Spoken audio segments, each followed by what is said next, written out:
Volvo C30 cigarette lighter. It's not functioning.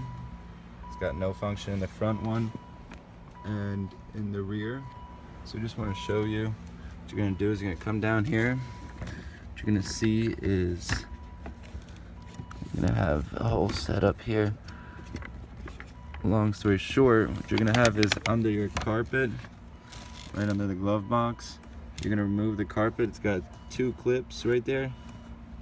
Just to show you what you're going to do is just you're going to pull those clips down, and then you're going to move these latches here left and right to drop the glove box down, basically the fuse box.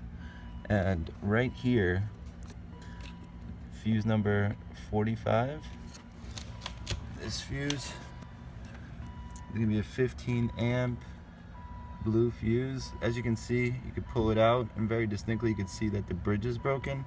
So show you a good fuse. This fuse right here is a good fuse. See how the bridge inside is connected? So what you're going to do is, just to show you the exact spot of that location, that is this one right here where there's a fuse missing. Hard to put it in when I'm trying to hold the camera, but right here in this slot is where you will find this cigarette lighter fuse.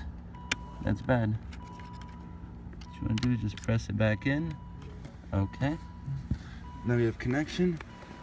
Let's see if this gives life to, and we have a red light. Okay. Thank you very much. Thank you for watching. And what you're going to do, when you finish putting that in, you're just going to pop this back up as such, and you'll be good to go from there. Thank you for watching.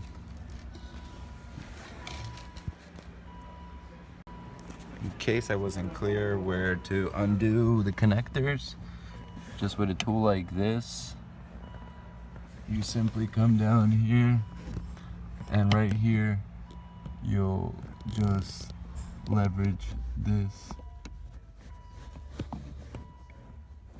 Just leverage that as such. So you pry it open once you stick that in there, and that'll allow you to remove the carpet part. Thank you.